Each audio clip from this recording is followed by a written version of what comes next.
Good morning. How are you? It's been great, hasn't it? I've been blown away by the whole thing. In fact, I'm leaving.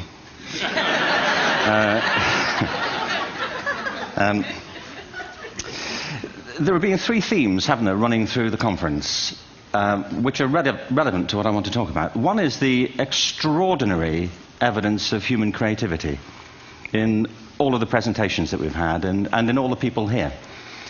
Just the variety of it and the range of it. The second is that it's put us in a place where we have no idea what's going to happen in terms of the future. No idea how this may play out. I have an interest in education. Actually, what I find is everybody has an interest in education. Don't you? I find this very interesting. If you're at a dinner party and you say you work in education, actually, you're not often at dinner parties, frankly, if you work in education. You're not asked, you know, and you're never asked back, curiously. That's I think it strikes me. But if you are, and you say to somebody, they say, what do you do? And you say, you work in education, you can see the blood run from their face. They think, oh my God, you know, why me? It's my one night out all week. But if you ask people about their education, they pin you to the wall.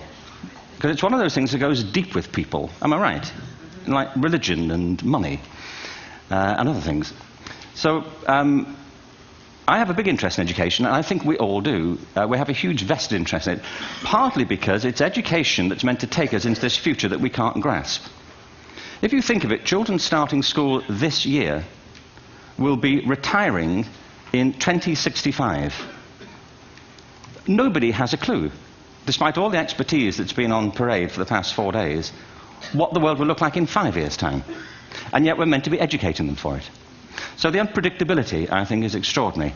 And the third part of this is that we've all agreed, nonetheless, on the really extraordinary capacities that children have, their capacities for innovation.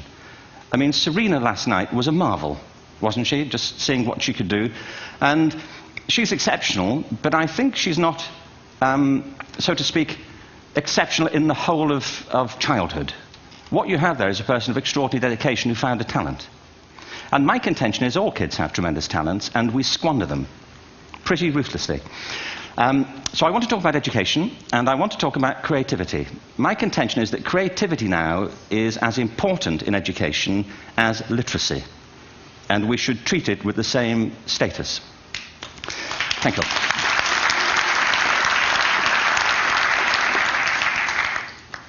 That was it, by the way. Thank you very much. So, 15 minutes left. Well, I was born... No,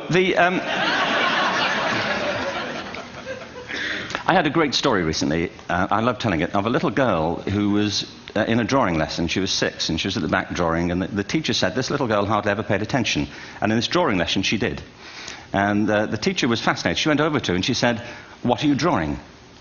And the girl said, I'm drawing a picture of God. And the teacher said, but nobody knows what God looks like. And the girl said, they will in a minute.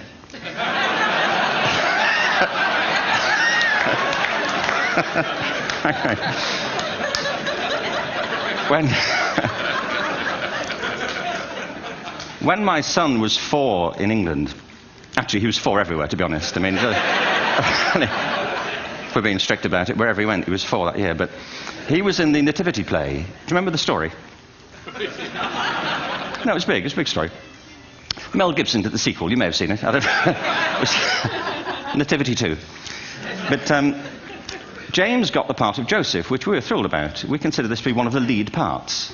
We had the place crammed full of agents and T-shirts, you know. James Robinson is Joseph. He didn't have to speak, but do you know the bit where the 3 kings come in? They come in bearing gifts, and they bring gold, frankincense, and myrrh. This really happened. We're sitting there, and they, I think, just went out of sequence. Because we talked to the little boy afterwards and said, you know, are you okay with that? And they said, yeah, why was that wrong? They just switched. I think that was it. Anyway, the 3 boys came in, little 4-year-olds with tea towels on their heads, and they put these boxes down. The first boy said, I bring you gold. And the second boy said, I bring you myrrh. And the third boy said, Frank sent this.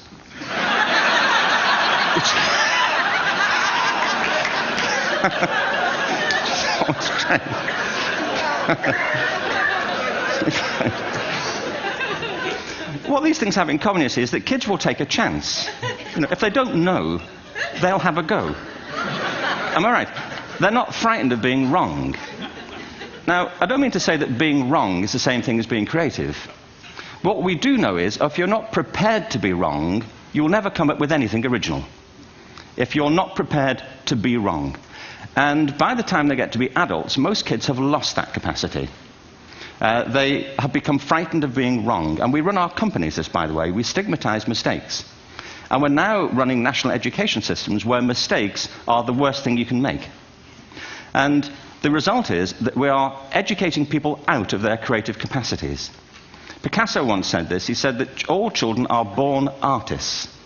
The problem is to remain an artist as we grow up. I believe this passionately, that we don't grow into creativity, we grow out of it. Or rather, we get educated out of it. So why is this? I lived in Stratford-on-Avon until about 5 years ago. In fact, we moved from Stratford to Los Angeles. So you can imagine what a seamless transition, this was from LA. Actually, we lived in a place called Snitterfield, just outside Stratford, which is where Shakespeare's father was born. Are you struck by a new thought? I was. You don't think of Shakespeare having a father, do you? Do you? Because you don't think of Shakespeare being a child, do you? Shakespeare being 7. I never thought of it. I mean, he was 7 at some point. He was in somebody's English class, wasn't he?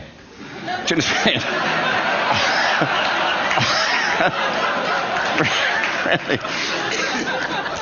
How annoying would that be?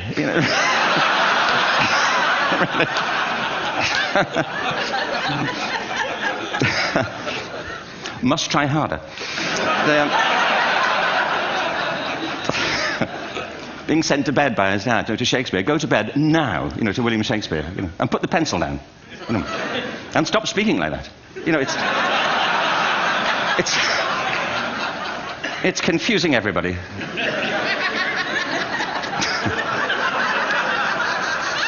Anyway,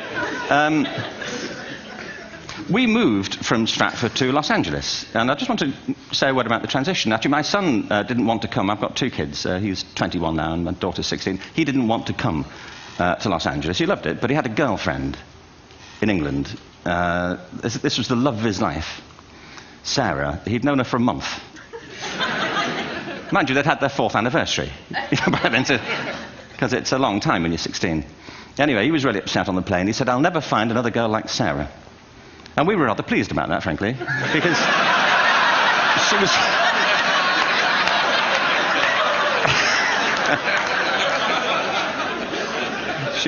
she was the main reason we were leaving the country.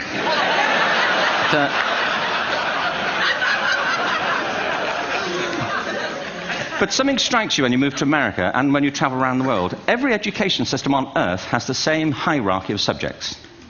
Everyone, doesn't matter where you go. You'd think it would be otherwise, but it isn't. At the top are mathematics and languages, then the humanities, and at the bottom are the arts, everywhere on Earth. And in pretty much every system, too, there's a hierarchy within the arts. Art and music are normally given a higher status in schools than drama and dance. There isn't an education system on the planet that teaches dance every day to children the way we teach them mathematics. Why? Why not? I think this is rather important. I think maths is very important, but so is dance. Children dance all the time if they're allowed to. We all do. We all have bodies, don't we? Did I miss a meeting? I mean, I think...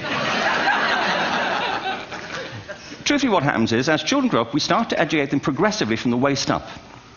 And then we focus on their heads, and slightly to one side. If you were to visit education as an alien and say, what's it for, public education, I think you'd have to conclude, if you look at the output, who really succeeds by this? Who does everything they should? Who gets all the brownie points? Who are the winners? I think you'd have to conclude the whole purpose of public education throughout the world is to produce university professors. Isn't it? They're the people who come out the top. And now, I used to be one. So there. And I like university professors, but, we shouldn't hold them up as the high watermark of all human achievement. They're just a form of life. Another form of life. But they're rather curious, and I say this out of affection for them. There's something curious about professors. In my experience, not all of them, but typically, they live in their heads. They live up there, and slightly to one side. They're disembodied, in a kind of literal way. They look upon their body as a form of transport for their heads. It's... Don't they? It's a way of getting their head to meetings.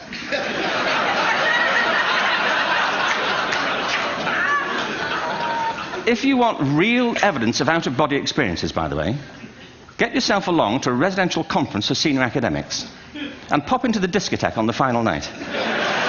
And there you will see it. Grown men and women writhing uncontrollably off the beat. Waiting to it ends so they can go home and write a paper about it. Now, our education system is predicated on the idea of academic ability. And there's a reason. The whole system was invented around the world. There were no public systems of education really before the 19th century. They all came into being to meet the needs of industrialism. So the hierarchy is rooted on two ideas. Number one, that the most useful subjects for work are at the top. So you were probably steered benignly away from things at school when you were a kid, things you liked, on the grounds you would never get a job doing that. Is that right? Don't do music, you're not going to be a musician. Don't do art, you won't be an artist. Benign advice. Now, profoundly mistaken. The whole world is engulfed in a revolution. And the second is academic ability, which has really come to dominate our view of intelligence because the universities designed the system in their image. If you think of it, the whole system of public education around the world is a protracted process of university entrance. And the consequence is that many highly talented, brilliant, creative people think they're not. Because the thing they were good at school wasn't valued or was actually stigmatized. And I think we can't afford to go on that way. In the next 30 years, according to UNESCO, more people worldwide will be graduating through education than since the beginning of history. More people. And it's the combination of all the things we've talked about, technology and its transformational effect on work, and demography and the huge explosion in population. Suddenly, degrees aren't worth anything. Isn't that true? When I was a student, if you had a degree, you had a job. If you didn't have a job, it's because you didn't want one.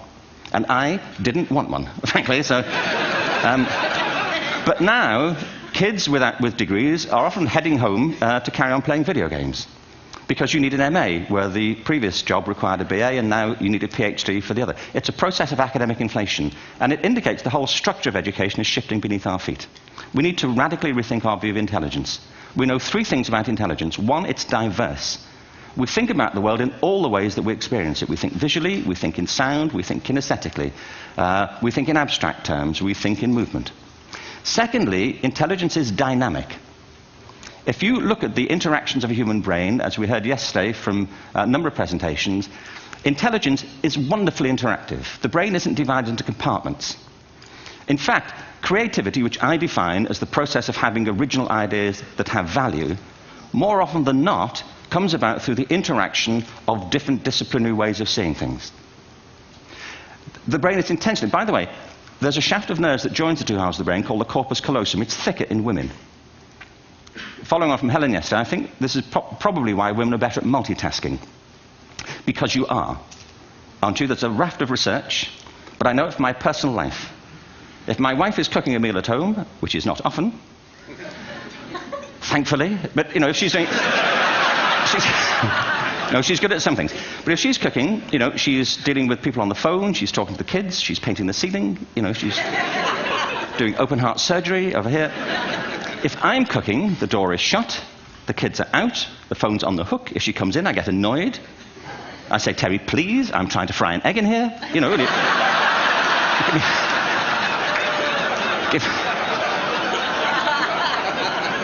Give me a break.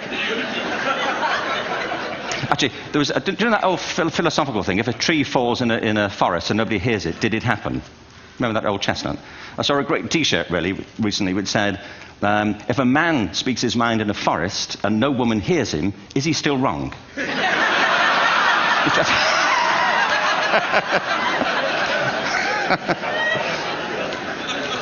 And the third thing about intelligence is it's distinct. I'm doing a new book at the moment called Epiphany, which is based on a series of interviews with people about how they discovered their talent. I'm fascinated by how people got to be there. It's really prompted by a conversation I had with a wonderful woman who most people have never heard of. She's called Gillian Lynn. Have you heard of her? Some have. She's a choreographer, and everybody knows her work. She did Cats. and Phantom of the Opera. She's wonderful. I used to be on the board of the Royal Ballet in England, as you can see. And anyway, Jill and I had lunch one day. I said, how'd you get to be a dancer? And she said it was interesting. When she was at school, she was really hopeless. And the school in the 30s wrote to her parents and said, we think Gillian has a learning disorder. She couldn't concentrate, she was fidgeting. I think now they'd say she had ADHD. Wouldn't you? But this was the 1930s, and ADHD hadn't been invented, you know, at this point, so it wasn't an available condition. You know, people weren't aware they could have that. Anyway, she went to see this specialist. So this oak-panelled room, and she was there with her mother, and she was led and sat on this chair at the end, and she sat on her hands for 20 minutes while this man talked to her mother about all the problems Gillian was having at school. And at the end of it, because she was disturbing people, their homework was always late and so on, little kid of 8, in the end, the doctor went and sat next to Gillian and said, Gillian, I've listened to all these things that your mother's told me. I need to speak to her privately. So he said, wait here, we'll be back, we won't be very long, and they went and left her. But as they went out the room, he turned on the radio that was sitting on his desk. And when they got out the room, he said to her mother, just stand and watch her. And the minute they left the room, she said she was on her feet, moving to the music. And they watched for a few minutes, and he turned to her mother, and he said, you know, Mrs. Lynn, Gillian isn't sick, she's a dancer. Take her to a dance school. I said, what happened? He said, she did. I can't tell you how wonderful it was. We walked in this room, and it was full of people like me. People who couldn't sit still. People who had to move to think. Who had to move to think. They did ballet, they did tap, they did jazz, they did modern, they did contemporary. She was eventually auditioned for the Royal Ballet School. She became a soloist. She had a wonderful career at the Royal Ballet. She eventually graduated from the Royal Ballet School, found her own company, the Gillian Dance Company, met Andrew Lloyd Webber. She's been responsible for some of the most successful musical theatre productions in history. She's given pleasure to millions, and she's a multi-millionaire. Somebody else might have put her on medication and told her to calm down. Now, I think...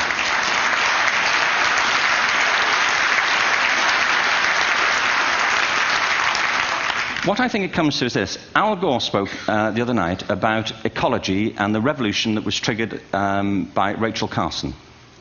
I believe our only hope for the future is to adopt a new conception of human ecology, one in which we start to reconstitute our conception of the richness of human capacity. Our education system has mined our minds in the way that we've strip-mined the earth for a particular commodity, and for the future it won't serve us.